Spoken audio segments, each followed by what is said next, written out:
kembali akan mengikuti renungan hari Minggu. Kita bersyukur Tuhan telah pimpin kita sampai pada hari ini. Kita tahu itu semua karena pertolongan Tuhan. Mari kita berdoa sebelum kita merenungkan firman Tuhan. Terima kasih Tuhan, segala kebaikan-Mu, pertolongan-Mu, kesehatan yang Kau berikan kepada kami, membuat kami ada sampai pada hari ini. Kami serahkan Tuhan pemberitaan firman-Mu. Biarlah Engkau terus berbicara kepada kami di tengah-tengah situasi seperti ini. Kami tetap Tuhan rindu untuk mendengar suara Tuhan. Kami boleh dipimpin sehingga hidup kami semakin hari semakin mengerti isi hati Tuhan. Kami serahkan waktu ini ke dalam tangan-Mu. Berkati ya Tuhan. Di dalam nama Tuhan Yesus kami berdoa. Amin. Bapak Ibu, pagi ini kita akan merenungkan, masih berkaitan dengan tema yang lalu, yaitu pengikut atau murid Tuhan. Pengikut atau murid Tuhan. Banyak orang tua yang mengeluh karena ketika anaknya kecil, dengan mudah anak itu mengikuti aturan-aturan yang diberikan oleh orang tuanya. Diajak ke gereja pun mereka ikut. Sampai mereka besar, mereka akhirnya merasa punya pilihan dan mereka memilih untuk meninggalkan agamanya, meninggalkan imannya. Kenapa? Karena mereka menghubungkan kekristenan dengan aturan. Mereka merasa saya sudah besar, saya harus hidup menurut pilihan saya ingin bebas. Dia melihat kekristenan identik dengan banyaknya peraturan. Oleh karena itu, dia tinggalkan kekristenan. Karena dengan demikian dia berpikir dia bisa hidup sebebas-bebasnya. Bapak Ibu, apa yang terjadi? Mungkin kita sebagai orang tua kita kecewa. Kenapa anak yang saya didik dari kecil, saya bawa ke sekolah minggu, tapi sesudah besar, dia tidak bertumbuh di dalam imannya. Bahkan dia meninggalkan imannya. Satu hal yang pasti, dia belum bertobat. Ada banyak faktor memang, bisa juga karena orang tua tidak memiliki teladan, ya. Orang tua hanya mengajarkan, tapi hidupnya berbeda dengan apa yang diajarkan. Tapi yang pasti, dia belum bertobat. Dia tidak memiliki relasi atau kedekatan dengan Tuhan. Jadi sejauh ini dia hanya mengikuti apa yang orang tuanya perintahkan kepada dia. Apakah ada di antara kita yang mengalami situasi seperti ini? Biarlah kembali kita tidak berputus asa, tapi kita berusaha mengajak anak kita mengalami, menjalin kembali relasi dengan Tuhan. Bapak Ibu, bagaimana supaya ketaatan itu muncul ya dari dalam keluar?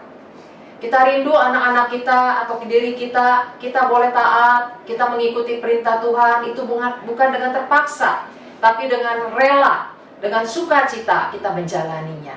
Yang pertama yaitu kita memang harus memiliki relasi dengan Tuhan, mempunyai kedekatan dengan Tuhan.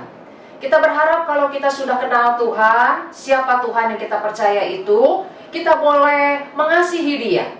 Kalau kita sudah mengasihi Dia, kita pasti akan berusaha menyenangkan hatinya. Seperti kalau kita punya anak ya, atau kita punya pasangan, atau kita punya teman. Kalau kita tahu orang ini adalah orang yang begitu baik, dia selalu berusaha berkorban untuk kita, maka kita juga akan berusaha untuk menyenangkan hatinya. Hidup menurut seperti yang dia inginkan.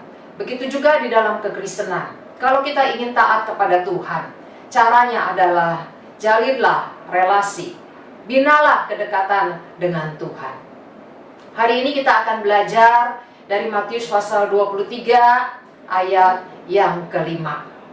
Saya akan bacakan dari Matius 23 ayat yang kelima. Semua pekerjaan yang mereka lakukan hanya dimaksud supaya dilihat orang. Siapa? Ya, yang melakukan semua pekerjaan motivasinya hanya untuk dilihat orang. Konteksnya itu adalah orang-orang Farisi, ya, dan ahli-ahli Taurat. Mereka ternyata mengerjakan pekerjaan-pekerjaan rohani bukan karena mereka mengasihi Tuhan, Bukan karena mereka cinta Tuhan, tapi supaya dilihat oleh orang. Jadi inilah yang dibicarakan oleh Tuhan Yesus. Mereka melakukan supaya dilihat oleh orang. Lalu kita lihat juga Lukas pasal 11 ayat yang ke-43. Celakalah kamu, hai orang-orang Farisi, sebab kamu suka duduk di tempat terdepan rumah ibadat dan suka menerima penghormatan di pasar. Jadi mereka bukan cuma suka dilihat orang, tapi mereka rindu orang lain begitu melihat mereka, menghormati mereka sebagai orang yang saleh, sebagai orang yang rajin, sebagai orang yang begitu baik. Kita lihat selanjutnya, Matius pasal 23 ayat 3b. Apa yang Tuhan katakan terhadap orang-orang Farisi atau ahli-ahli Taurat yang juga adalah menggambarkan orang-orang Kristen pada zaman ini? Apa yang Tuhan katakan? Matius 23 ayat 3b. Matius 23 ayat 3b, tetapi janganlah kamu turuti perbuatan-perbuatan mereka, karena mereka mengajarkannya tetapi tidak melakukannya. Jadi Bapak Ibu, kita lihat inilah yang dilakukan oleh juga orang-orang Kristen pada zaman ini. Seringkali kita mengajarkan kepada anak-anak kita untuk mereka jadi anak yang rajin. Tapi apakah kita juga adalah seorang yang rajin? Kita seringkali mengajarkan kepada anak kita untuk jujur.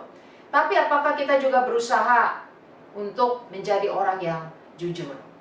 Jadi kita lihat di sini Tuhan ingin sekali lagi kita taat, bukan karena supaya dilihat orang. Kita taat bukan supaya kita dihormati orang. Kita taat sekali lagi karena kita mengasihi Tuhan yang sudah mengorbankan segalanya untuk kita. Bapak Ibu, apakah orang-orang Farisi dan ahli-ahli Taurat ini termasuk pengikut ataukah menjadi murid Yesus? Saya membedakan antara pengikut dan murid, sebab ada perbedaan antara pengikut dengan murid. Kita lihat kalau pengikut, maka pengikut dia baru akan beribadah kalau ada orang lain yang memperhatikan.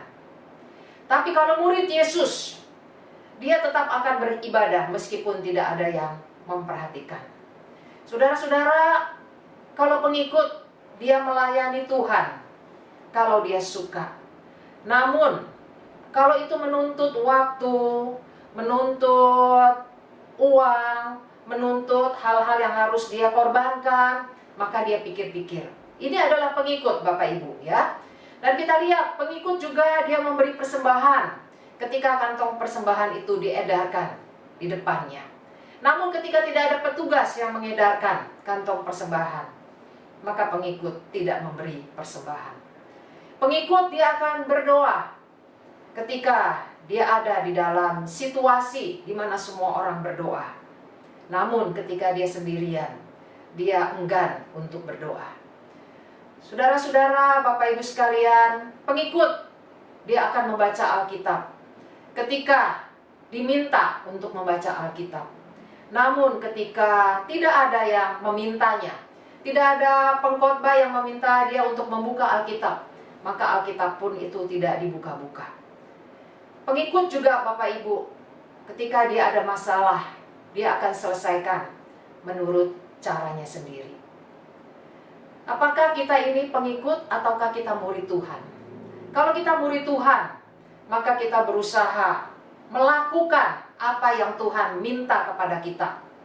Karena kita tahu itu untuk membalas cinta kasih kita kepada Tuhan. Karena kita tahu apa yang kita kerjakan itu adalah untuk mengasihi Tuhan kita. Bapak Ibu, bagaimanakah relasi kita dengan Tuhan selama ini? Khususnya di tengah-tengah situasi pandemi. Apakah relasi kita menjadi terganggu? Ataukah kita tetap rindu untuk bersekutu dengan Tuhan kita? Kita tetap membawa seluruh persoalan-persoalan kita kepada Tuhan. Kita tetap rindu untuk berdekat dengan Tuhan kita. Biarlah sekali lagi Tuhan menolong kita untuk kita memeriksa diri kita, dan biarlah kita juga boleh mengalami kedekatan dengan Tuhan. Kita mau terus bersekutu dengan Tuhan, supaya kita semakin kenal Dia, supaya kita juga semakin berani menyerahkan seluruh persoalan kita, masalah-masalah kita ke dalam tangan Tuhan. Mari kita berdoa untuk firman Tuhan yang sudah kita dengar. Biarlah kita juga boleh menjadi murid Tuhan. Kita bukan hanya menjadi pengikut daripada Tuhan.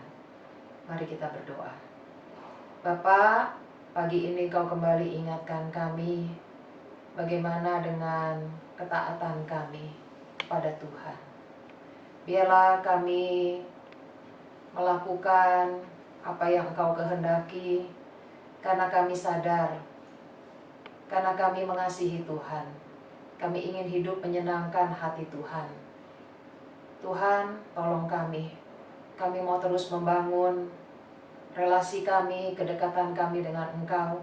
Karena itu yang menjadi modal Tuhan, untuk kami kuat dalam menghadapi berbagai-bagai godaan. Untuk kami juga Tuhan, mampu membalas cinta kasih kami kepada Tuhan yang sudah berbuat banyak di dalam hidup kami. Tuhan, pagi ini kami terus berdoa.